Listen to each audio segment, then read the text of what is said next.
అందరికీ నమస్కారం. శ్రీమద్ భగవద్గీత ఆధ్యాత్మిక రహస్యాలు అనే శీర్షిక ద్వారా శ్రీ త్రినాథ్ గారు ధారావాహిక ప్రసంగం చేస్తున్నారు. వారి ధారావాహిక ప్రసంగంలో ఈరోజు 364వ ప్రసంగం ఉంటుంది. శ్రీ త్రినాథ్ గారికి స్వాగతం. శ్రీమద్ భగవద్గీత ఆధ్యాత్మిక రహస్యాలు ఈ కార్యక్రమాన్ని వీక్షిస్తున్నటువంటి సోదర సోదరిమణులందరికీ కూడా హార్దిక స్వాగతం, సుస్వాగతం అండి. నమస్సుమాంజలి. ధార్మికము ఆధ్యాత్మికము ఈ యొక్క అంశంపై మనం చర్చిస్తూ వస్తున్నాము. ఇది చాలా ముఖ్యమైన అంశము. ప్రతి ఒక్కరూ గమనించాలి, బుద్ధినేత్రాన్ని తెలుసుకోవాలి. ఆధ్యాత్మికం అనేది కాలచక్ర జ్ఞానం చెబుతుంది. ధార్మికం అనేది కాలచక్రంలో 84 జన్మలతో కూడుకున్నటువంటి కాలచక్రంలో కేవలం ఒక్క జన్మ గురించి, ఒక్క జన్మకి మాత్రమే పరిమితమయ్యేటువంటిది. మిగతా జన్మలకి ఇటువంటి ప్రభావితం చూపించినటువంటి విధానము ధార్మిక జగత్తు అన్నమాట. అంటే అర్థం ఏంటంటే, మనం ఏదైతే చేస్తున్నామో, కష్టపడుతున్నామో భక్తి మార్గంలో రకరకాల ప్రక్రియల ద్వారా ఎంతో కష్టపడుతున్నామో, భౌతికంగా కూడా మానసికంగా కూడా, ఇది కేవలం ఒక్క జన్మకి మాత్రమే పరిమితం చేసుకుంటారా, లేక కాలచక్రంలో ఉన్నటువంటి మొత్తం సత్య త్రేత ద్వాపర కలి అనబడేటువంటి 4 యుగాలలో ఆ విధంగా మనం పరిభ్రమిస్తారు, మనుషులే పరిభ్రమిస్తారంటే మనం అందరం కూడా అందులో పరిభ్రమిస్తాము. ఆ యొక్క జన్మలకు కూడా మనం ఒక ఫౌండేషన్ లాగా ఇప్పుడు వర్తమానంలో ఆఖరి జన్మ బహునాం జన్మనామంతే అంటున్నాడు భగవంతుడు. గుర్తించండి, లేకుండా మరి ఎప్పుడు లేదు. తీవ్రాతి తీవ్రమైనటువంటి విషయము. దీన్ని ఎట్టి పరిస్థితిలో కూడా తేలికగా తీసుకోకూడదు. ఎవరైతే తేలికగా తీసుకుంటారో వారే నష్టపోతారు. ఇది భగవంతుడి యొక్క సందేశము. భగవంతుడిని మనము త్వమేవ మాతాచ పితా త్వమేవ అని జన్మలుగా పిలుస్తూ వచ్చాము. ఆ తండ్రి ప్రత్యక్షంగా మనకి ఈ విధంగా ఈ సత్యాన్ని, మనకి నిగూఢ సత్యాన్ని బోధిస్తూ ఉన్నారు. ఇది ముఖ్యమైన విషయం అండి. ఇప్పుడు యక్ష ప్రశ్నలు ప్రారంభించుకుందామండి. అది కూడా మనం ధార్మిక జగత్తులో కేవలం చదువుకున్నాం, అంటే మనకి సంబంధం లేనట్టుగా చదువుకున్నామండి. చూడండి ఎంత విచిత్రకరమైన పరిస్థితి. ఇదే విధంగా 850 కోట్ల మంది ఎవరైతే ఈ భూమండలంపై వర్తమానంలో నివసిస్తున్నారో ప్రతి ఒక్కరూ ఏం భావిస్తున్నారు? మాకు సంబంధము లేదు, మా జీవితాన్ని ఉద్ధరించడం కోసం అని చెప్పి మేమేమి పని చేయట్లేదు, కేవలము ఒక మొక్కుబడిగా కర్మకాండగా చెయ్యాలి అని చెప్పారు పెద్దలు, కాబట్టి మేము చేస్తున్నాము. అర్థమైందండి? ఇది ముఖ్యమైన విషయం, గుర్తుపెట్టుకోండి. ఇప్పుడు యక్ష ప్రశ్నల్లో ప్రతి ప్రశ్న మనకే టచ్ చేస్తుందండి, మన జీవితాన్ని ప్రభావితం చేస్తుంది. అర్థమైందండి? ఇప్పుడు అదే వరుసలో మనం మామూలుగా ఇప్పటి వరకు మనం 7 చర్చించుకున్నాము, 7 ప్రశ్నలకు సమాధానం చర్చించుకున్నాము. కేవలం బుద్ధినేత్రం తెరుచుకుంటే చాలా స్పష్టంగా అర్థమవుతుంది. ఇందులో ఎటువంటి కన్ఫ్యూజన్ లేదండి. ఇప్పటి వరకు మనం చదువుకున్న పఠన పారాయణ శ్రవణ ఇవన్నీ చేసుకుని ప్రచార ప్రసారం చేసుకుని దాంట్లోనే మనం నిమగ్నమై ఉన్నాం. కానీ ఈ ఒక్క సంకల్పం కూడా రాలేదు. ఎవరి కోసం మనం ప్రచారం చేస్తున్నాం, ఎవరి కోసం ప్రచారం చేస్తున్నాము అంటే, నాకు కాకుండా ఉన్నది, నాకు పనికిరానిది, నా జీవితాన్ని ఉద్ధరించడానికి ఎటువంటి విధంగా కూడా పనికిరానిది ఇతరులకు ఎలా పనికొస్తుంది? వాళ్ళు కూడా మనుషులే కదా. చాలా తీవ్రమైన విషయం అండి. జాగ్రత్తగా వినండి. ఇప్పుడు ఇందులో అద్భుతమైనటువంటి ఒక యక్ష ప్రశ్న మనం చర్చించుకోబోతున్నాం. మొదటిది ఏంటంటే, మరొకసారి మనం చర్చించుకుంటే, మొదటి కిం ఆశ్చర్యం అన్నాడు. ఏమిటి మనుషులు ఆశ్చర్యపోయేటువంటి పెద్ద విషయం ఏంటంటే, మృత్యువు ప్రతి ఒక్కరు పొందుతారు అని జ్ఞానము ఉన్నా నేను మాత్రము మృత్యువాత నాకు మాత్రం ఉండదు, నేను మృత్యుంజయుణ్ణి అనుకుంటారు. నాకు మృత్యు ఉండదనుకుంటారా అంటే ఉండదు అన్న భావంలోనే ప్రయాణం చేస్తారంట. నిజంగా ఆశ్చర్యం కదండి. అది గొప్ప ఆశ్చర్యమైన విషయం అని చెప్తున్నారు. అదేవిధంగా స్వప్నము, కిం స్వప్నం, కిం మార్గం, కిం ధర్మం, కిం శ్రేయం, కిం పథ్యం, కిం పాపం అని చర్చించుకున్నాం గత ఎపిసోడ్లో. కిం పాపం. ఇప్పుడు చాలా గొప్ప విషయం చెప్తున్నారండి. కిం పండిత, ఎవరిని పండితుడు అనాలి. సరే, ఎంత క్లారిటీ ఇస్తున్నాడు సార్. ఏ కోణంలో చూసినా మనకి ఒక్కొక్క క్లారిటీ ఇచ్చుకుంటూ వెళ్తున్నాడు. అప్పుడు ఏమవుతుంది? చివరికి అద్భుతమైనటువంటి ఈ జ్ఞానం ఆధారంగా మీ జీవితాన్ని సమూలంగా మీకు మీరే ఉద్ధరించుకోవడానికి భగవంతుడు ఇవన్నీ కూడా క్లారిటీ ఇస్తున్నాడు. గుర్తించండి. కేవలం వింటే ఉపయోగం లేదండి. ఇది కూడా ఇది మన జీవితాన్ని మార్చడానికి కోసమనే రహస్యాలు అని పెట్టుకున్నాం కదండి. రహస్యాలు అంటే ఏంటి? ఇప్పటి వరకు మీకు ఎవరు చెప్పండి, ఇప్పుడు అంటే భగవంతుడు చెప్పిన విషయము, ఇప్పటి వరకు ప్రపంచానికి తెలియని విషయము, అది మనం చర్చించుకోవాలి. అది రహస్యం అంటే. ఏంటి యక్షుడు ఏమడిగాడు? కిం పండిత, కిం పండిత అంటే దానికి ఏం చెప్పాడు? దాని ఉపోద్ఘాతంలో ఏమన్నారంటే, జాగ్రత్తగా వినండి. మహాభారతంలోని యక్ష్య ప్రశ్నాధ్యాయములో జ్ఞాన సారాన్ని వెలిగించి, జ్ఞాన సారాన్ని వెలిగించి ముత్యము వంటిది అంటున్నాడు. సరే, ముత్యము వంటిదండి. ముత్యము లాంటి అద్భుతమైన ఈ ప్రశ్న అన్నమాట. ముత్యం వంటిది, జ్ఞాన సారాన్ని వెలిగించే ముత్యం వంటిది ఇది. జ్ఞానము అంటే ఏమిటి, పండితత్వం అంటే ఏమిటి అనే ప్రశ్నలకు అత్యంత లోతైన సమాధానం ఇస్తుంది. అత్యంత లోతైన సమాధానం ఇస్తుంది. మనం ఏమనుకుంటున్నాం పండితుడు అంటే? అక్కడ యుధిష్ఠిరుడు ఏం చెప్తున్నాడు అన్న సంగతి మనం అర్థం చేసుకుంటే, ఆ రెండింటి యొక్క వ్యత్యాసం చూసినట్టయితే రాత్రికి పగలకున్నంత, భూమికి ఆకాశానికి ఉన్నంత వ్యత్యాసం ఉంది. గుర్తించండి. సో యక్ష ప్రశ్న 8. కిం పండిత, దాన్ని కహ పండిత అన్నాడు. అర్థమైందండి. కహ పండిత, ఎవరు నిజమైన పండితుడు, ఎవరు నిజమైన జ్ఞాని. ఇక్కడ పండితుడు అన్న జ్ఞాని అన్న ఒకటేనండి. ఎవరు నిజమైన పండితుడు, ఎవరు నిజమైన జ్ఞాని. ఎందుకంటే వర్తమాన సమాజంలో అందరినీ మనం పండితుడు అంటున్నాం, అందరినీ జ్ఞానులు అంటున్నాం. అర్థమైందండి. అది భగవంతుడు ఏం చెప్తున్నాడు, అదే ఇప్పుడు యుధిష్ఠరుడు ఏం చెప్తున్నాడు, దానికి సమాధానం ఒక్కసారి గమనించండి. ఇక్కడ ఏమన్నాడు? ఒక చిన్న పంక్తి అండి, సంస్కృత పంక్తి అది, ఒకసారి చూడండి. ఆత్మజ్ఞానం లబ్ధ్వా ఏవ పండిత భవతి. ఆత్మజ్ఞానం లబ్ధ్వా ఏవ పండిత భవతి. ఇది ఆ సంస్కృతంలో ఆ యుధిష్ఠిరుడు చెప్పిన మహావాక్యం. దాని అర్థం ఏమిటండి? ఆత్మజ్ఞానము కలవాడే పండితుడు. ఆత్మజ్ఞానము కలవాడే పండితుడు. అర్థం ఏమిటండి? తన అసలు స్వరూపాన్ని తెలుసుకున్నవాడు. తన అసలు స్వరూపాన్ని తెలుసుకున్నవాడు అంటే నేను శరీరము కాదు, నేను ఆత్మను అన్న సత్యాన్ని గ్రహించిన వాడే నిజమైన పండితుడు. ఈ యక్ష ప్రశ్నకి యుధిష్ఠరుడి ఎగ్జాక్ట్ సమాధానం ఏదైతే ఉందో అది మీకు తెలియచేస్తున్నాం. సాంప్రదాయంగా మనం మామూలుగా ఏమనుకుంటున్నాం? సాంప్రదాయంగా మనం ఇప్పటి వరకు ఈ యొక్క విషయాన్ని తెలియనటువంటి అజ్ఞానంలో ఉన్నటువంటి మార్గంలో మనం ఏం భావిస్తున్నాం పండితుడు అంటే? అది కూడా చెప్తున్నారు ఇక్కడ. సాంప్రదాయ దృష్టిలో పండితుడు అంటే వేదాలు, శాస్త్రాలు, తర్వాత స్మృతులు. స్మృతులు అంటే కూడా ఈ వేదాలు కూడా స్మృతి అంటారు కదా, స్మృతి శృతి అంటారు. స్మృతులు తెలిసినవాడు అని భావిస్తారు. కానీ యుధిష్ఠరుడు ఆ బాహ్య అర్థాన్ని తిప్పి, ఆ బాహ్య అర్థాన్ని మొత్తం అంతా రివర్స్ చేసేసి దీనికి ఆధ్యాత్మిక అంతరార్థం ఇచ్చాడు. ఏమన్నాడు? పుస్తకాలు చదివినవాడు కాదు, తన ఆత్మను గ్రహించిన వాడే నిజమైన పండితుడు. ఇందులో ఇది ఉపనిషత్తుల్లో, కఠోపనిషత్తులో 2.1.1 అండి. ఇందులో కూడా ఇక్కడ జ్ఞాని అన్నాడు, పండితుడు అన్నాడు. ఆ కఠోపనిషత్తు 2.1.1లో ఏమంటున్నాడంటే బ్రాహ్మణుడు అంటున్నాడు.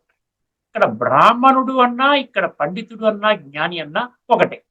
అందుకని అదే రిఫరెన్స్ ఇక్కడ మళ్ళీ అందులో రిఫరెన్స్ ఇచ్చాడు. ఇది ఉపనిషత్తుల సూత్రాలతో సరిపోతుంది.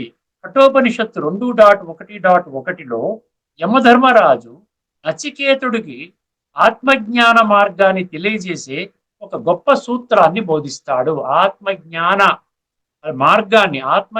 మార్గాన్ని తెలియజేసే ఒక గొప్ప సూత్రాన్ని బోధిస్తాడు. ఏమిటండి ఆ పంక్తులు చూడండి. మనం ఇప్పటికే చర్చించుకున్నామండి, పెద్దగా చర్చించుకోకర్లేదు, ఇప్పటికే చర్చించుకున్నాం. సంక్షిప్తంగా అర్థం చేసుకునే ప్రయత్నం చేద్దాం. పరీక్ష్య లోకాన్ కర్మచితాన్ బ్రాహ్మణో నిర్వేదమయాత్. పరీక్ష్య లోకాన్ కర్మచితాన్ బ్రాహ్మణో నిర్వేదమయాత్ నాస్త్య కృతః కృతేన. అంటే ఏంటంటే ఆత్మజ్ఞానం వైపు చూపే తాత్విక ఆధారం అంటున్నాడు. ఈ యొక్క ఏమిటండి? ఈ యొక్క తాత్విక ఆధారం ఏంటి? ఆత్మజ్ఞానం వైపు తీసుకుని వెళ్తుందంట.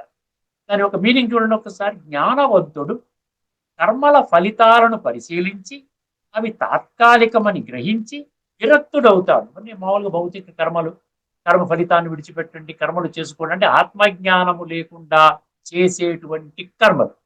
ఆత్మజ్ఞానం పొందితే ఇది కర్మ యోగం అవుతుంది.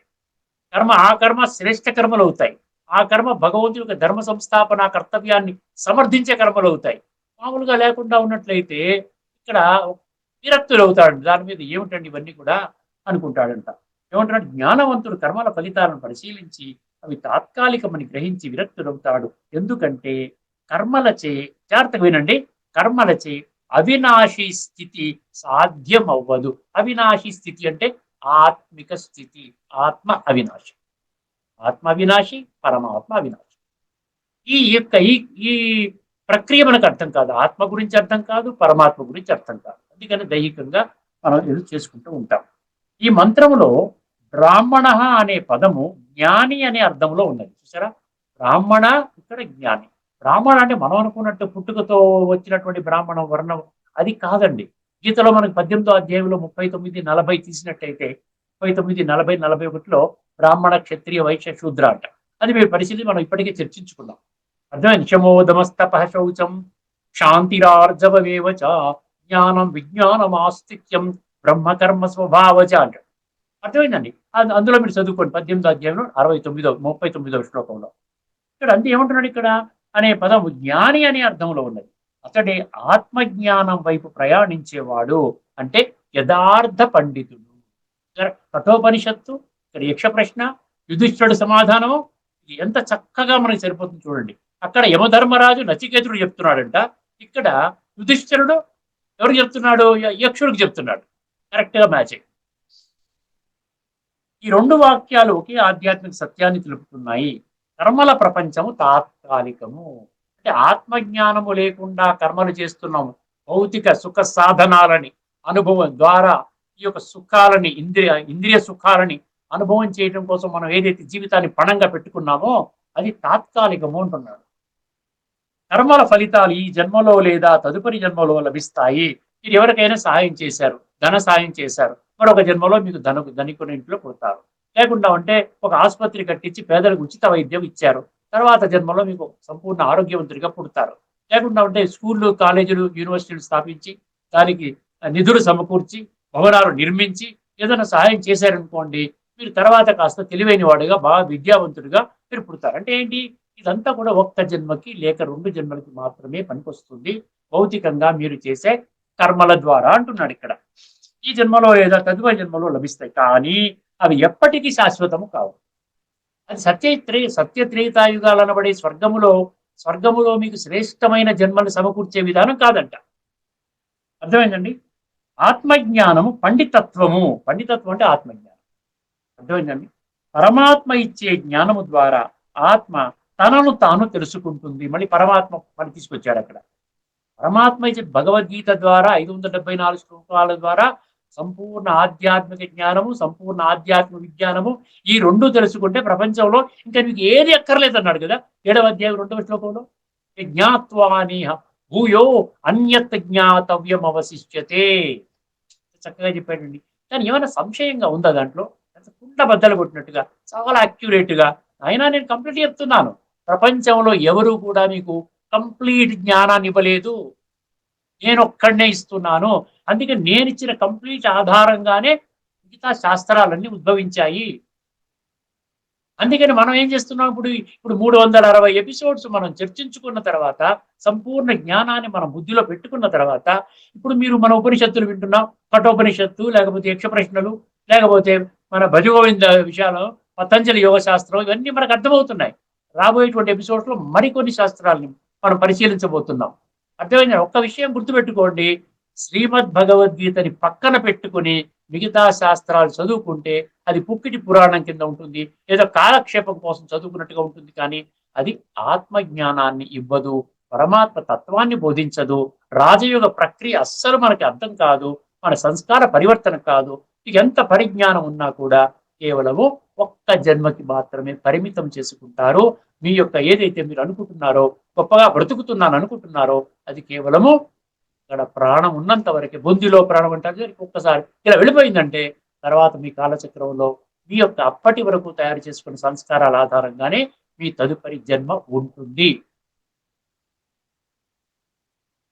ఆత్మజ్ఞానం పండితత్వం. పరమాత్మ ఇచ్చే జ్ఞానం ద్వారా ఆత్మ తనను తాను తెలుసుకుంటుంది. ఇది చాలా ముఖ్యమైన విషయం అండి. అందుకనే నేను విస్తృతంగా మీకు చెప్తున్నాను. ఇది ఒక్కటి పాస్ అయిపోయారా నీకు మొత్తం అన్ని శాస్త్రాల సారం మీ బుద్ధిలో కూర్చుంటుందండి. అర్థమైందండి? నేను అవినాశి ఆత్మను, కర్మల ఫలితాలు నా శాశ్వత గమ్యము కావు. ఆ అవగాహననే ఆ అవగాహనే నిజమైన పండితత్వము అంటున్నాడు. సరే, ఆ అవగాహనే నిజమైన పండితత్వము. ఇక్కడ మరొకటి ఇచ్చాడు, నిర్వేదము విరక్తి అన్నాడు. ఏమిటి ఒక్కసారి గమనించండి. ఆత్మజ్ఞానము వచ్చిన తర్వాత భోగాల పట్ల, బంధాల పట్ల సహజ విరక్తి పుడుతుంది. ఇది ఆత్మజ్ఞానం ఏంటి? మన కాలచక్రాన్ని మొత్తం అంతా కూడా టచ్ చేస్తుంది. మన యొక్క జీవితాన్ని, తదుపరి జన్మలందరినీ కూడా మనమే శాసించుకుంటున్నాం. నాకు ఫలానా జన్మ కావాలి అంటే నేను ఇది చెయ్యాలి, సంస్కార పరివర్తన చేసుకోవాలి. అందుకని ఇప్పుడు నేను ఇంకా ఈ విషయ వికారాల వలయంలో కూడుకొని ఏదో చిన్న చిన్న విషయాలు పట్టుకొని గొప్పగా భావించుకుంటూ అది మన జీవితాన్ని మనమే వ్యర్థంగా చేసుకుంటున్నట్టు. భోగాల పట్ల, బంధాల పట్ల సహజ విరక్తి పుడుతుంది. ఇదే దీనేమన్నా నిర్వేదమయాత్ అని కఠోపనిషత్తు చెబుతుంది. మళ్ళీ 4, పండితుడు రాజయోగి అన్నాడు. ఇక్కడ పండితుడు రాజయోగి కఠోపనిషత్తులో ఇచ్చాడు. ఇప్పుడు పండితుడు కేవలం జ్ఞానవంతుడు కాదు.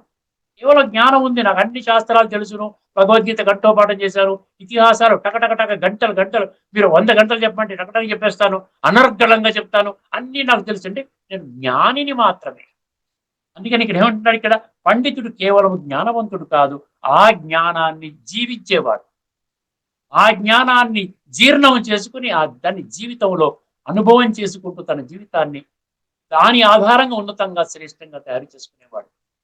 అర్థమైందండి? ఆ జ్ఞానాన్ని జీవించేవాడు ఆత్మస్మృతిలో స్థిరంగా ఉండి పరమాత్మ స్మరణలో పావనమవ్వడం. ఇదే అతని పండితత్వము. ఒక పండితుడు అనే శబ్దం మీద ఎంత డీటెయిల్డ్ గా ఇచ్చారు చూడండి ఒకసారి. కఠోపనిషత్తు చెప్పిన బ్రాహ్మణ మరియు యుధిష్ఠిరుడు చెప్పిన పండితుడు ఇద్దరు ఒకే ఆత్మజ్ఞాన స్థితిని సూచిస్తున్నారు. ఇక్కడ 2 కూడా చూసారా? ఇక్కడ బ్రాహ్మణ కఠోపనిషత్తు, తర్వాత యక్ష ప్రశ్నల సమాధానంలో యుధిష్ఠిరుడు చెప్పిన పండితుడు, అక్కడ పండితుడు అన్నాడు, మళ్ళీ జ్ఞాని కూడా అన్నాడు. పండితుడు ఇద్దరు ఒకే ఆత్మజ్ఞాన స్థితిని సూచిస్తున్నారు. కర్మల ఫలితాల పట్ల విరక్తి పొంది ఆత్మజ్ఞానములో స్థిరంగా ఉండేవాడే కర్మ ఫలితాల పట్ల విరక్తి పొంది ఆత్మజ్ఞానములో స్థిరంగా ఉండేవాడే నిజమైన పండితుడు. కర్మలలో ఫలము లేదు, జ్ఞానములో విముక్తి ఉంది. కర్మలలో ఫలము లేదు అంటే ఫలం అంటే ఏంటి? కర్మలు చేసుకుంటూ శ్రేష్టమైన కర్మలు చేసుకున్నా కూడా, నలుగురికి పనికొచ్చే కర్మలు చేసినా కూడా, దాన పుణ్యాలు చేసినా కూడా, యజ్ఞయాగాలు చేసినా కూడా, తీర్థయాత్రలు చేసినా కూడా, ఇవన్నీ చేసినా కూడా దీనిలో మీకు ఆధ్యాత్మికంగా మీరు అర్థం చేసుకున్నంత వరకు, అంటే ఆత్మ, పరమాత్మ, రాజయోగము, కర్మల గుహ్యగతి తెలుసుకోనంత వరకు దానివల్ల కేవలం ఒక్క జన్మకి మాత్రమే ప్రాప్తి. కానీ అది మీ యొక్క కాలచక్రమును, మీ యొక్క జన్మని శ్రేష్టంగా తయారు చెయ్యలేదు. కర్మలలో ఫలము లేదంటే అదార్థం అర్థం అనమాట. జ్ఞానములో విముక్తి ఉంది, భోగము తాత్కాలికము, ఆత్మజ్ఞానము శాశ్వతము. తనను తాను తెలుసుకున్నవాడే పండితుడు, పరమాత్మను అనుభవించిన వాడే మహాజ్ఞాని. పరమాత్మను అనుభవం చేసేవాడే మహాజ్ఞాని. ఇక్కడ కహ పండిత, ఈ తాత్విక ఆధారము 2 ఒకే సత్యాన్ని చెబుతున్నాయి. జ్ఞానం వల్లే ముక్తి, ఆత్మజ్ఞానం వల్లే పండితత్వం. జ్ఞానము వల్లే ముక్తి, ఆత్మజ్ఞానం వల్లే పండితత్వము. చూసారు ఎంత చక్కగా చెప్తున్నాడో? ఇది మనకి ఇంకా కొంచెం విషయాలు ఉందండి. ఆధ్యాత్మిక వివరణ. పండితుడు అంటే ఎవరు? పండితుడు అంటే జ్ఞానవంతుడు కాదు, ఆత్మవంతుడు అంట. పండితుడు అంటే జ్ఞానవంతుడు కాదు, ఆత్మవంతుడు. అంటే ఆత్మజ్ఞానాన్ని పుణికి పుచ్చుకున్నవాడు, ఆత్మలో దివ్యత్వాన్ని అనుభవం చేస్తున్నవాడు, పరమాత్మతో ఆ విధంగా మనసు బుద్ధి ద్వారా సంబంధాన్ని జోడించి ఒక రాజయోగి అన్నమాట. అతనికి తెలిసిన జ్ఞానం పుస్తకాలలోనిది కాదు, తన అనుభవంలో వెలిగిన దివ్య జ్ఞానము. ఆత్మజ్ఞానము నిజమైన విద్య. మరొక పాయింట్ అంటే అన్ని ఉన్న పాయింట్లు మనకి బుద్ధికి టచ్ అయ్యే పాయింట్స్ నేను రాసుకున్నాను. ఈ లోకములో అన్ని విద్యలు బాహ్య విద్యలు. చూసారా? ఈ లోకంలో, వర్తమాన ఈ సమాజంలో, ఈ భూమండలంపై మనుషులకు అందుబాటులో ఉన్నటువంటి శాస్త్రాలు ఇవన్నీ కూడా ఏమంటున్నాడు? అన్ని విద్యలు బాహ్య విద్యలు. కానీ ఆత్మజ్ఞానం మాత్రమే అవినాశి విద్య. పరమశివుడు ఇచ్చే ఆత్మజ్ఞానమే మన బుద్ధిని మేల్కొలిపి ఆత్మలోని దివ్య స్వభావాన్ని వెలిగిస్తుంది. పరమశివుడు అంటే పరమేశ్వరుడు, శివుడు పరమేశ్వరుడు ఒకటే.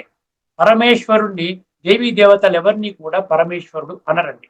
పరమాత్మ అని కానీ, పరమేశ్వరుడు అని కానీ, శివుడు అని కానీ, అర్థమైందండి. ఈ విధంగా ఎవరిని దేవీ 33 కోట్ల దేవీ దేవతల్ని ఎవరు కూడా అనరు. కేవలము నిరాకారుడు, జ్యోతి స్వరూపుడు, పరమాత్మ, భగవంతుడు, వారినే శివ అంటారు. కళ్యాణకారి, మంగళకారి, శుభకారి, మంచి చేయువాడు, విశ్వాత్మలందరికీ తండ్రి, దివ్య గుణాల సాగరుడు, సర్వశక్తివంతుడు, కేవలము ఆ శివ పరమాత్మ అంట. అందుకని శివ పరమాత్మ అంటాం. పరమశివుడు ఇచ్చే ఆత్మజ్ఞానమే మన బుద్ధిని మేల్కొలిపి ఆత్మలోని దివ్య స్వభావాన్ని వెలిగిస్తుంది. ఆత్మజ్ఞానం ఏంటంటే నేను ఆత్మను, పరమాత్మ నా తండ్రి, ఈ రెండు సత్యాల అవగాహనతో జీవించేవాడే పండితుడు. ఎంత స్పష్టంగా బాహ్య జ్ఞానం మనసును విస్తరిస్తుంది, ఆత్మజ్ఞానం మనసుని శాంతింప చేస్తుంది. అర్థమైందండి. పండితుడు కహ పండిత అన్న ఒక్క ప్రశ్నకి యుధిష్ఠుడు ఇచ్చినటువంటి లోతైన ఆ సమాధానం ఏదైతే ఉందో, ఏమన్నారు అక్కడ, ఆత్మజ్ఞానం లబ్ధ్వా ఏవ పండిత భవతి, దాని యొక్క తత్వాన్ని ఎంత చక్కగా వివరించడం జరిగిందో భగవద్గీతలో ఉన్న విషయాన్ని స్పష్టంగా ఆంతరిక. ఎందుకంటే ఇది శాశ్వతం అండి. ఈ వజ్రము శాశ్వతము, పెట్టి శాశ్వతము కాదు. అంటే అశాశ్వతమైనటువంటి పెట్టి ఆధారంగా మనం ఏదో శాశ్వతమైనటువంటి ఆ యొక్క స్వర్గాన్ని, అందులో శ్రేష్టమైన భాగ్యాన్ని పొందే ప్రయత్నం చేస్తున్నాం చూసారా, అది ఏ విధంగా సాధ్యమవుతుందో ఒక్కసారి అర్థం చేసుకోండి. సాకారము నిరాకారము కలవదండి, నిరాకారము నిరాకారము కలుస్తుంది. ఆత్మ పరమాత్మ కనెక్ట్ అవుతుంది, సాకారము పరమాత్మ కనెక్ట్ అవుతుందా? కనెక్ట్ అవ్వదు. అర్థమైందండి. అందువలన ఇక్కడ నిజమైన పండితుడు అంటే ఆత్మజ్ఞాని. ఇప్పుడు మనం ఎక్కడికి వెళ్ళిపోతామంటే ఉపనిషత్తులోకి వెళ్ళిపోదాం. వెళ్ళిపోదామండి. ఉపనిషత్తుల్లో చెప్పబోయే ఇది ఇంతకుముందు చెప్పిన 8వ ప్రశ్నకి సమాధానం అండి. తర్వాత 9వ ప్రశ్న తదుపరి ఎపిసోడ్లో మనం మళ్ళీ చెప్పుకుందాం. ఇది ముండక ఉపనిషత్తులో 2.2.5 అండి. రాసుకునేవాడు రాసుకోవచ్చు. ఇది మంత్రం అన్నాడు. ముండక ఉపనిషత్తు 2.2.5 మంత్రం. ఇప్పుడు కలుస్తున్న చూసారు యక్ష ప్రశ్నలు, ఆ కఠోపనిషత్తు కలిసిపోయింది. అక్కడ బ్రాహ్మణ అన్నాడు, ఇక్కడ జ్ఞాని అన్నాడు, పండితుడు అన్నాడు. రెండు కలిసిపోయి రెండిట్లో వివరణ సమానంగా ఇచ్చాడు. ఎవరు చెప్పినా కూడా ఆత్మజ్ఞానం అని చెప్తున్నారు. ఇప్పుడు ఒకసారి వీళ్ళేం చెప్తున్నారు చూద్దాం. ముండక ఉపనిషత్తు 2.2.5లో మంత్రం గురించి చెప్తున్నాం. మీరు ఎంచుకున్న మంత్రము అత్యంత ప్రకాశవంతమైన మంత్రాలలో ఒకటి. అంటే మనం ఏదైతే నేను ఎంచుకున్నాను కదా, ఇప్పుడు చెప్పాను, అన్ని దాంట్లో చూసుకొని నేను ఒకటి సెలెక్ట్ చేశాను కదా. మీరు ఎంచుకున్న మంత్రం అత్యంత ప్రకాశవంతమైన మంత్రాలలో ఒకటి. ఇది ఆత్మ దైవ సాక్షాత్కారము ద్వారా ఎలా పవిత్రతను మరియు విముక్తిని పొందుతుందో అద్భుతంగా వివరిస్తుంది. ఆత్మ దైవ సాక్షాత్కారం ద్వారా. అర్థమైందంటే పరమాత్మ సాక్షాత్కారం, ఆత్మ సాక్షాత్కారం, పరమాత్మ సాక్షాత్కారం. దీని ద్వారా ఏమవుతుందండి? పవిత్రత వస్తుంది. పవిత్రత మరియు విముక్తి. విముక్తి అంటే లిబరేషన్ అంటాడు చూసారా. ముక్తి స్థితి మనకి రావాలి అంటే ఆత్మజ్ఞానాన్ని బాగా నేను ఆత్మని అన్నదాన్ని అభ్యాసం చేయాలి. ప్రతి నిత్యం అభ్యాసం చేస్తే మీకు ఒక జస్ట్ 2 months 3 months 4 months లోనే చక్కగా ఒక దివ్యత్వం మీకు వచ్చేస్తుంది. మీలో ఒక డివినిటీ వస్తుంది. మీలో దివ్య గుణాల ప్రవాహం అంటాడు చూసారా, అది ప్రవహిస్తుంది. దివ్య శక్తులు వస్తాయి. అప్పుడే ఈ యొక్క ఇంద్రియ సుఖాల మీద, అదేదో టెంపరీ మీద విరక్తి పుడుతోంది. ఇక్కడ ముక్తి నుంచి విరక్తి అన్నమాట. అదనమాట విషయం. అద్భుతంగా వివరిస్తుంది. ఇప్పుడు ఏమన్నట్టు ఒక్కసారి ఇది 4 పంక్తులు ఉన్నాయండి. ఇందులో ఈ 4 పంక్తులు సారం చెప్పుకుంటే మనము ఇందులో ఉన్న విషయాన్ని స్పష్టంగా అనుభవం చేసుకోగలుగుతాం. మొదటి పంక్తి, యదా పశ్యతే రుక్మవర్ణం అన్నాడు. యదా పశ్యతే రుక్మవర్ణం. రుక్మవర్ణం కాకింద మావత్తు. రుక్మవర్ణం. ఈ రుక్మవర్ణం అంటే ఏంటి? రుక్మవర్ణం అంటే సువర్ణ కాంతియుక్తుడు, స్వచ్ఛమైన కాంతి రూపుడు. రుక్మవర్ణం. పశ్యతే అన్నాడు. యదా పశ్యతే అంటే ఏంటంట? జ్ఞాన దృష్టితో దర్శనము చేసుకునే యోగి. జ్ఞాన దృష్టితో దర్శనము చేసుకునే యోగి. పశ్యతే అర్థం ఏంటండి? ఈ పంక్తి యొక్క అర్థం ఏంటి? ఎప్పుడు యోగి ఆ స్వర్ణ కాంతి రూపుడైన పరమాత్మను సాక్షాత్కరిస్తాడో. ఈ మొదటి పంక్తి అంతవరకు చెప్తుంది. ఒక యోగి ఆత్మతత్వాన్ని అర్థం చేసుకొని ఆత్మిక స్థితిలో స్థిరమయ్యి పరమాత్మ యొక్క ఉనికిని కనిపెడతాడు. అప్పుడు ఏమవుతుంది? స్మరించడం ఈజీ అవుతుంది. స్మరించడం అంటే కష్టం కదండి. మనకు తెలుసున్న బంధువులు, ఇప్పుడు మన తల్లిదండ్రులు స్మరిస్తాము, మన అత్తగారు మామగారు తెలుసు, వాళ్ళ నామ రూప దేశ కాల గుణ కర్తవ్య. మన బిడ్డలు అమెరికాలో ఉన్నా కెనడాలో ఉన్నా ఇప్పుడు ఏం చేస్తున్నాం, ఒక క్షణంలో వెళ్ళిపోతాం. కానీ పరమాత్మ గురించి జ్ఞానం లేకుండా ఎలా స్మరిస్తాం మనము? అందుకని ఇక్కడ ఏమంటున్నాడు, ఇక్కడ ఏమంటున్నాడు, పరమాత్మ ఎప్పుడు యోగి ఆ స్వర్ణకాంతి రూపుడైన పరమాత్మను సాక్షాత్కరిస్తాడో.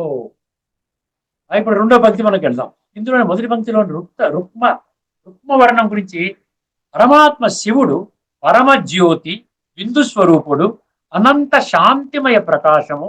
ఆయన దర్శనము బుద్ధియోగము ద్వారా మాత్రమే సాధ్యము.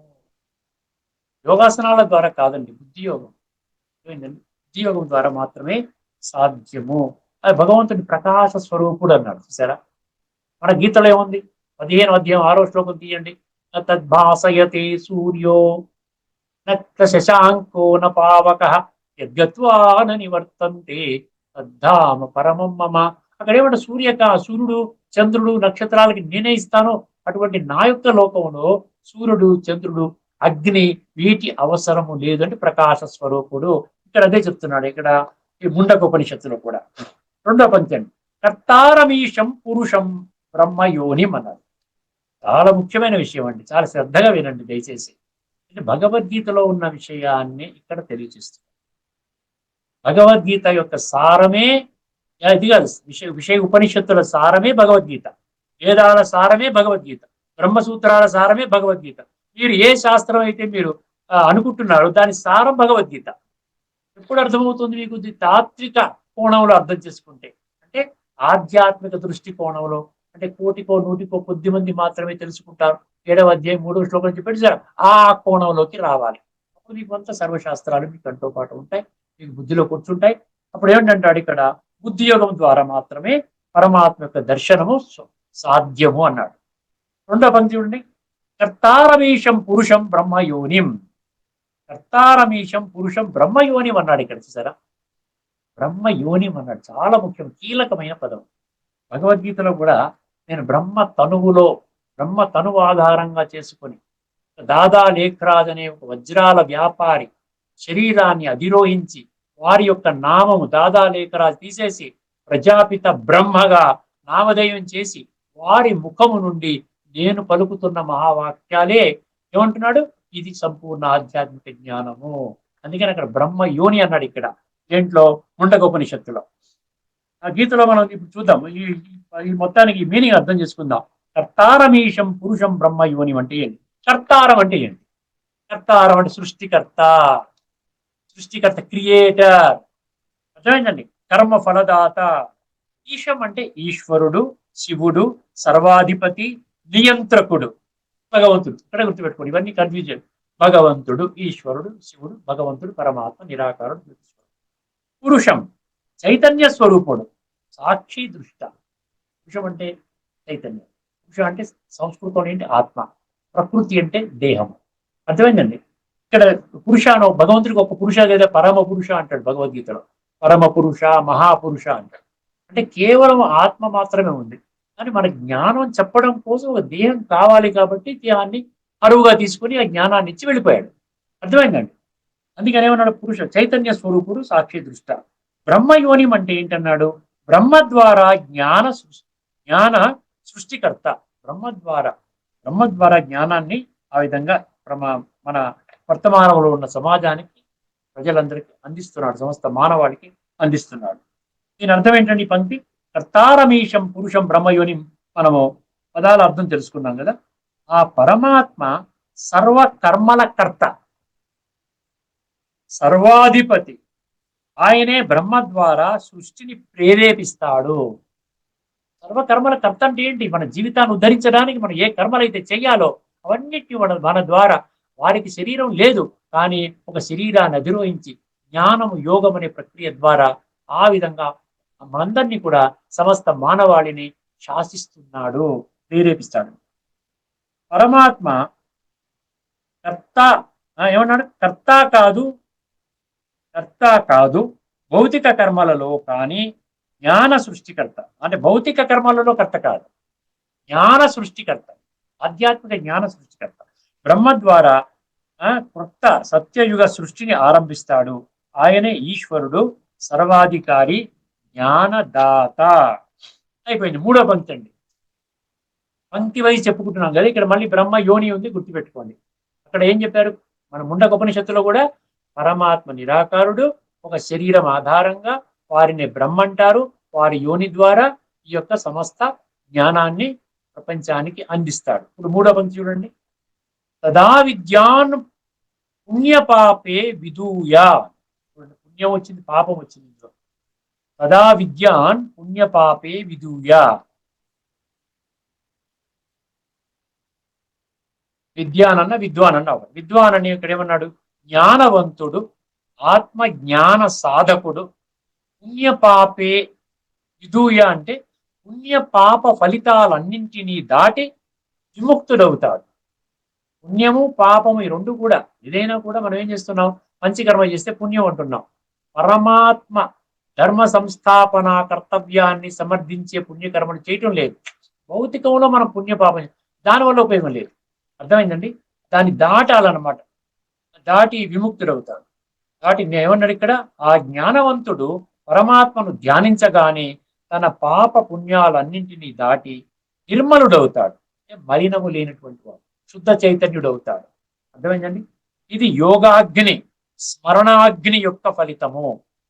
ఈశ్వరుని యొక్క స్మరణలో ఆత్మ స్థిరమైనప్పుడు కర్మల బంధనాలు, పాపపుణ్య సంస్కారాలు దగ్ధమవుతాయి. గీతలో కూడా 2 శ్లోకాల యొక్క స్పష్టత వచ్చింది ఇక్కడ, నాకు అర్థమైంది.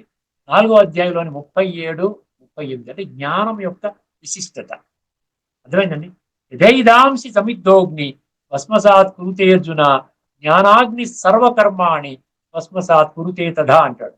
ఏ విధంగా అయితే ఈ సమిధలను అగ్ని ఏ విధంగా బూడిద చేసేస్తోందో, అదే విధంగా ప్రతి కర్మని దాన్ని ఏ విధంగా ఫిల్టర్ అవుతుందంట? జ్ఞానాగ్ని ద్వారా. జ్ఞానాగ్ని దగ్ధ కర్మాణం అన్నాడు. అదేవిధంగా 4వ అధ్యాయంలోని తదుపరి శ్లోకము 38లో కూడా ఏమన్నాడు? నహి జ్ఞానేన సదృశం పవిత్రమే విద్యతే తత్స్వయం యోగ సంసిద్ధ కాలేనాత్మై విందతి అన్నాడు. అంటే జ్ఞానము ద్వారానే ఆత్మశుద్ధి అవుతుంది. జ్ఞానము ద్వారానే ఆత్మశుద్ధి. భక్తి ద్వారా కానీ, భౌతిక తత్వంలో ఈ రకరకాల ప్రక్రియల ద్వారా మన నేను దేహం అనుకుని చేసేటువంటి ద్వారా ఆత్మశుద్ధి అవ్వటము లేదు. ఆధ్యాత్మిక జ్ఞానము ద్వారా మాత్రమే ఆత్మ శుద్ధి అవుతుంది, అయిపోతుంది. కొంచెం జాగ్రత్తగా వినండి, ఎందుకంటే ముఖ్యమైన విషయం అండి. అందుకనే కొంచెం విస్తృతంగానే నేను మీ దృష్టికి తీసుకొని వస్తున్నాను. ఇప్పుడు 4వ పంక్తి అండి, ఆఖరి పంక్తి, 4వ పంక్తి ముండకోపనిషత్తులో. ముండకోపనిషత్తు 2.2.5. నిరంజన పరమమృతం సద్యుతి అన్నాడు. నిరంజన పరమమృతం సద్యుతి. నిరంజన అంటే ఏంటి? నిరంజన అంటే మలినత లేని, పాపరహితుడు, స్వచ్ఛ ఆత్మ. పరమ అమృతం సంయతి అండి, సద్యుతి కాదు, సంయతి. నిరంజన పరమమృతం సంయతి. పరమమృతం సంయతి అంటే ఏంటంటే శాశ్వత అమృత స్థితిని అనుభవిస్తాడు. అమృత స్థితి అంటే ఏంటి? అమృత అంటే అవినాశి స్థితి. మృత అమృత. మృత అంటే వినాశి, అమృత అంటే ఆత్మ. మృత అంటే వినాశి శరీరము, అమృత అంటే ఆత్మ పరమాత్మ. ఇద్దరు కూడా అమృత మృత లేదు, ఎప్పటికీ ఉంటారు. అర్థమైందండి? ఇక్కడేమంటున్నాడు? అందుకనే శాశ్వత అమృత స్థితిని అనుభవం చేస్తాడంట. ఎవరు? నిరంజన. నిరంజనుడు అంటారు కదా. నిరంజన అంటే ఏంటి? మలినము లేనటువంటి వాడు, అంటే శుద్ధ ఆత్మ. సంస్కారాలని హైయెస్ట్ లెవెల్లో సాత్విక సంస్కారాలుగా ఈ రాజయోగ ప్రక్రియ ద్వారా ఆ విధంగా చేసుకున్నటువంటి వాడు. దీని అర్థం ఏంటంటే పరమాత్మ సాక్షాత్కారముతో యోగి మలినత లేని స్థితికి చేరి అమృత స్వరూప శాశ్వత శాంతిని పొందుతాడు. ఈ పంక్తి నిరంజన పరమమృతం సద్యతి సంయతి, ఇది పొందుతాడు. సంయతి అంటే పొందుతాడు పరమాత్మ సాక్షాత్కారముతో. ఇక్కడ పరమాత్మ సాక్షాత్కారం అంటే ఏంటి? పరమాత్మ యొక్క అస్తిత్వాన్ని ఆ విధంగా అనుభూతి చేయడం అనమాట. సాక్షాత్కారం అంటే ఏదో కనబడుతుంది మాయపోతుంది కాదు, నిరంతరము మనం అనుభూతి చేస్తాం అనమాట. ఎందుకంటే ఆత్మానుభూతి ద్వారా పరమాత్మ అనుభూతి. ముందు ఆత్మానుభూతి కోసం అభ్యాసం చేస్తాం, దీర్ఘకాలం అభ్యాసం చేస్తాం. ఎప్పుడైతే కొంచెం దానిలో ఒక 10% 20% సఫలీకృత పొందారనుకోండి, ఆటోమేటిక్ గా పరమాత్మ కూడా ఆ కిరణాల యొక్క ప్రవేశత, దాని నుండి మీలో ఉన్నటువంటి ఒక దైవత్వాన్ని జాగృతి అవ్వటము, మీలో ఒక దివ్యత్వం, దివ్య గుణాలు, శక్తులు రావటం, ఇవన్నీ అనుభూతి జరుగుతాయి. మెల్లిగా అక్కడి నుంచి మీకు ఇంట్రెస్ట్ కలుగుతుంది. స్టార్టింగ్ లో ఇంట్రెస్ట్ కలగదు, ఎందుకు లే అనుకుంటాం, ఇదంతా కష్టం, ఏమీ కష్టం కాదు. అర్థమైందండి? పరమాత్మ సాక్షాత్కారంతో యోగి మలినత లేని స్థితికి చేరి అమృత స్వరూప శాశ్వత శాంతిని పొందుతాడు. ఆ అమృత స్థితి ఏంటంటే దాన్ని ఏమన్నాడు? జీవన్ముక్త స్థితి అన్నాడు. జీవన్ముక్త స్థితి అంటే ఏంటి? శరీరంలో ఉండగానే ముక్తావస్థ, అంటే ఆత్మిక స్థితి యొక్క అనుభవం. దేహంలో ఉండగానే, అది సత్య త్రేతాయుగాల్లో జీవన్ముక్తి అంటారు. అందుకని ముక్తి అంటే ఏంటంటే శరీరం ఉండదు, పరంధామంలో కూర్చుంటాడు. అదే జీవన్ముక్తి అంటే ఏంటి? సత్య త్రేతాయుగాల్లో శ్రేష్టమైన జన్మ తీసుకుంటాడు, శరీరం ఉంటుంది భలే, కానీ ఆత్మిక స్థితిలోనే ఉంటాడు. అది జీవన్ముక్త స్థితి. ఇప్పుడే ఈ జన్మలో పరమాత్మ స్మరణలో ఆత్మ పాప పాపము నుండి ముక్తమై శాంత పవిత్రంగా ఉంటుంది. ఇప్పుడు సారముకు వచ్చేద్దామండి. ముండకోపనిషత్తు 2.2.5 సారాంశం 4 పంక్తులు ఇచ్చాడు. ఎప్పుడు యోగి ఆ సువర్ణ కాంతియుక్తుడైన పరమాత్మని ధ్యానిస్తాడో, ఆయనే సర్వాధిపతి, సృష్టికర్త, బ్రహ్మ ద్వారా జ్ఞాన సృష్టిని ప్రేరేపించేవాడు. అప్పుడు ఆ జ్ఞానవంతుడు తన పుణ్య పాపాలను దాటి నిర్మలుడై పరమామృతమైన శాశ్వత శాంతిని అనుభవిస్తాడు. ఎంత డీప్ గా ఉంది చూసారు. అంటే తత్వం అర్థం చేసుకుంటే ఎంతైనా మనం చెప్పుకోవచ్చండి. తత్వం కాదే అనుకోండి, కేవలం చదువుకుంటాడు, అర్థం చెప్తాడు, అయిపోయింది, మనం వింటాము, ఈ విధంగా ఈ చెవితో వింటాము, ఈ చెవితో విడిచిపెట్టేస్తాము. అది ఇప్పటిదాకా మనం చేసాం. కానీ ఇప్పుడు భగవంతుడు మనకేం చెప్తున్నాడు? ప్రతి ఒక్క జ్ఞానము ఏదైతే ఉందో, ఈ ఉపనిషత్తుల నుండి, వేదాల నుండి, మిగతా సర్వ శాస్త్రాల సారం భగవద్గీత, అది జీవితాన్ని మన జీవితంలో అనుభవం చేయడం వరకే. అర్థమైందండి? సో ఇక్కడికి మన చర్చను ముగించుకుందామండి. తదుపరి అంశంలో ఇప్పుడు భగవద్గీత శ్లోకాన్ని తీసుకుందాం.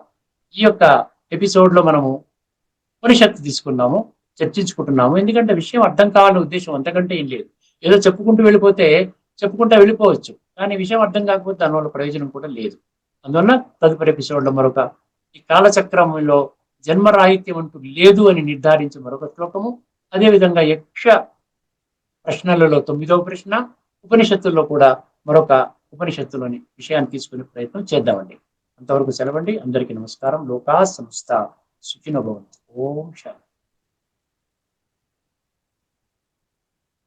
శ్రీమద్ భగవద్గీత ఆధ్యాత్మిక రహస్యాల తత్వసారాన్ని మనకు సవివరంగా విశ్లేషించిన శ్రీ తిరునాథ్ గారికి ధన్యవాదాలు.